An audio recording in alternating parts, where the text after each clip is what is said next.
Don't know what to do when you hit level 2? This video is for you. Don't forget to like, comment, and subscribe.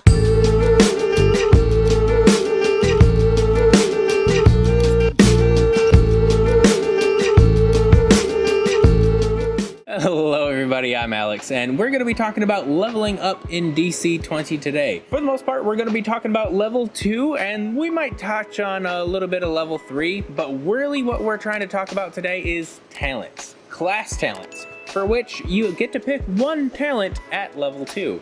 And boy, oh boy, are there lots of options for every single class. So let's go ahead and go through the best options for all of the marshals today and see where that takes us. So when people think of talents, you're probably gonna be thinking of this page right here, page 96 in the PDF. We got a bunch of general talents like attribute increase, skill or trait increase, martial, and spellcasting expansions. So all of those are relatively okay options, but multi-classing has so much better options for you, and you can kind of cover a little bit of these bases while we do some multi-classing.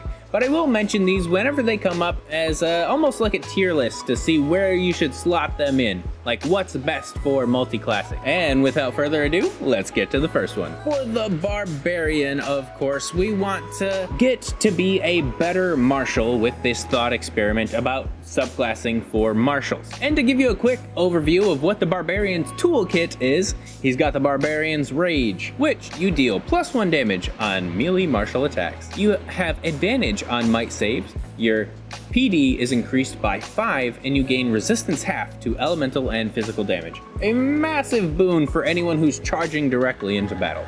But you also have the Berserker as well. When you make a melee martial attack on your turn, you can move up to 2 spaces immediately before making the attack, and Berserker's defense. While you aren't wearing armor, you gain +2 AD. You also gain +1 speed while not wearing armor, and you can also start using might instead of agility to gauge how far you can jump. So with all of that being said, the Barbarian has a similar toolkit to yet another class that I'd like to point out, the Monk. For the most part, if you were going to pick something like Monk Training, it would double down on your Barbarian training, not being an armor wearer, increase your physical offense, increase your speed, all kinds of things like that.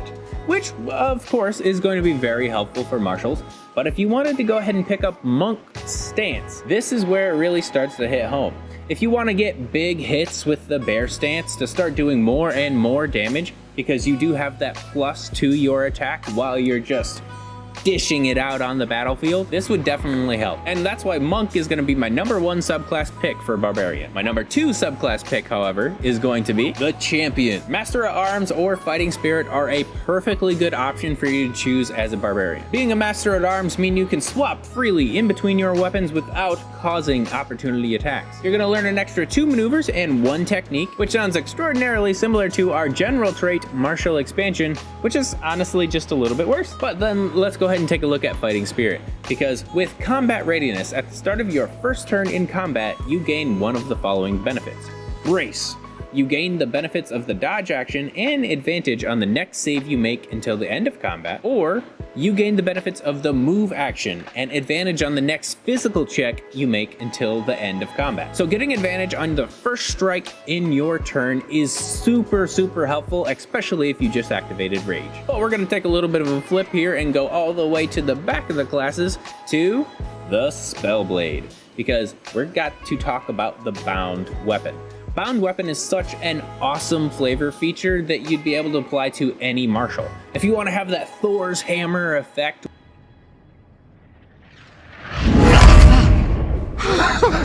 that's all you need. But not only that, you get the Smite, a part of your Bound Weapon, and any class that adds a Smite to their current abilities is going to be better off for it, so long as those current abilities consist of swinging something around to hit somebody. Now, just because I happen to love the Bound Weapon doesn't mean we should discount the Spellblade Discipline, because oh my goodness, this is almost as good as the Cleric's Divine Domain, which has the most variety in the game. If you don't know what to pick, I'm just gonna say pick Cleric's Divine Domain, because you can build into essentially anything with that one. Side tangent aside though, Spellblade Disciplines is kind of the same. being a magus to allow you to have more MP, being a warrior to give you training in heavy armors, heavy shields, or even give you 2 more maneuvers. But let's all be honest, we kind of have enough maneuvers. The real money is where the techniques come from. So if you're a martial, look for something that gives you more techniques, not more maneuvers. You probably already have access to almost all of the maneuvers. And that's not to say that things like Hex Warrior, Spellbreaker, Spell Warder, or Blink Blade aren't awesome. If I was going to choose something, it might be Blink Blade itself, just giving you the ability to teleport during combat. And that's the reason why it takes my number 3 slot for Barbarian subclass. My number 4 spot for your Barbarian subclass is going to be Hunter, specifically Hunter's Mark. Giving you advantage on your first attack every turn becomes a little bit broken if you're raging. Not only are you going to start ignoring PDR, which is amazing, you don't have to get the heavy, brutal, or crit to be able to ignore that, but if you do get the heavy, brutal, or crit, then you're going to get a D8 help die for the next attack made against this target. So something that lets you do damage during your turn and outside of it is key for somebody trying to deal damage primarily like a barbarian. Now let's talk about a little bit of a wild card, the Warlock, taking in the 5th place spot for me. It's gonna be contentious a little bit. The Warlock contract is something that gives you advantage in exchange for a little bit of health. And you can also regain health with the exchange of action points. So this is kind of a cohesive circle that you could be a part of as a barbarian, knowing that you're going to be taking lots of damage. And for the most part, I would only consider the Warlock contract because the packed boon for somebody who can't wear armor is irrelevant if you're trying to be a martial. You can't take the packed cantrip, you can't take the packed armor, and then you're left with the packed weapon, which essentially just lets you void it in and out with this little teleport mechanic, which in all honesty doesn't do you any good. Like, someone please leave a mechanical benefit down below for the packed weapon, because I can't think of it, especially not when the Spellblade bound weapon exists. But coming back to the Warlock contract, to keep a barbarian on the battlefield longer, that could be absolutely helpful. Now, next up is going to be the infamous Cleric Order. And in all honesty, guys, I really think this thing will probably be nerfed in the future. This gives you the flexibility to be able to pick and choose essentially any aspect of the game and be better at it. And this is essentially the only way that you're able to increase your ancestry points outside of the normal leveling gaps where you would gain ancestry points. But if you did want to have like a specific thing to do for the barbarian, you could always pick death, you could pick grave, you could pick ancestral, dark, or divination. All of these would be good choices for a barbarian. But when you pick Cleric Order, you're kind of saying, I don't know what the heck to pick, so I'm gonna pick everything. Next up in my list for Barbarian is going to be the Martial Expansion, sitting at 7th place. So this is starting to become the things I kind of don't recommend for a Barbarian. A Martial Expansion is going to give you combat training with weapons, armor, and shields, something you would likely already have as a Martial.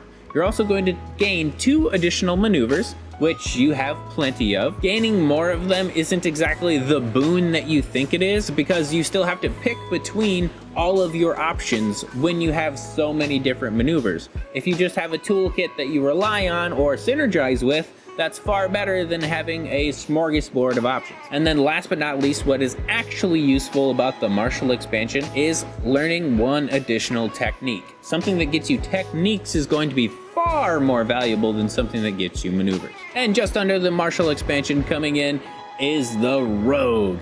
Their debilitating strike is kind of nice, but it's essentially just giving you a maneuver, which I've already iterated is not that good.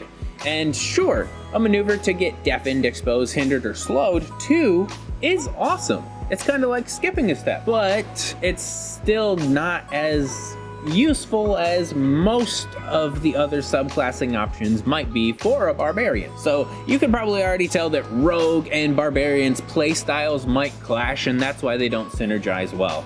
But if you were gonna think about roguish finesse, this doesn't really have anything to do with like combat. Sure, the disengage, feint, or hide actions could be taken with cunning action to get some free movement, but most people don't capitalize on free movement. They simply run up to the enemy and just stay there. So if you're one of those players, and I'm almost certain you are, don't pick Roguish Finesse unless you want the skill mastery limit to be increased, and if you really just wanted more skills, you could have picked skill or trade increase from the general talents list. So Rogue for me is kind of a no-go, and it's starting to become bad options for a Barbarian when we go on further and further. Our 9th best place for subclassing for a Barbarian is going to be the Commander class. So restoring HP in combat is always going to be beneficial for a Barbarian, like Inspiring Presence. Whenever you spend SP while in combat, you can restore an amount of HP equal to the SP spent. Choose any creatures within 5 spaces that can see or hear you and divide the HP among them, regaining 1 HP every time you use an SP. Nice and beneficial, not necessarily going to be useful until we get up to the higher and higher levels. This is one of those things that would pay off at like level 9 or something, but definitely not right now at level 2, for which we're discussing. The Commander's Call, however, is the antithesis of what a Barbarian is supposed to be.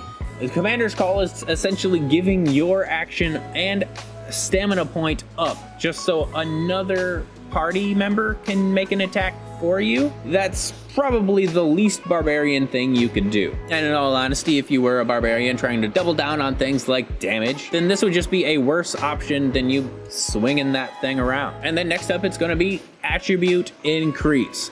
I believe if you don't want any of the options before that we just discussed, maybe just go with an attribute increase. Increasing your attributes is always going to be helpful because it increases a little bit of everything depending on which attribute you were trying to increase. Like intelligence, you'll have a bunch of different options that increase that. Increasing your might increase your damage and health. Different little things that your attributes contribute to just make your numbers better overall. And we're getting towards the end of the list for the Barbarian. This one's going to be kind of different, because the Bard Font of Inspiration gives you ranged help actions. And sure, that is totally useful, like in this little nutshell that we've created, but for being a better martial, that's not necessarily what we're looking for.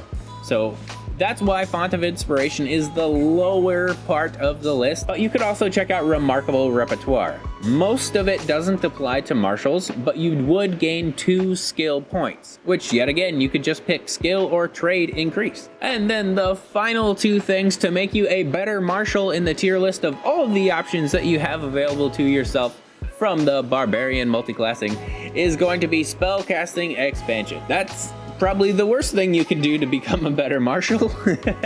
But believe it or not, taking skill or trade increase is probably the worst possible option that you could pick as a Barbarian, because so many different things on the list that we've stated so far already do that. That's my tier list for how to make a better Barbarian martial. Do you disagree with any of the things that I've said? Please leave them down in the comments below, because I would love to hear it. But until next time, everybody, I'll see you all later.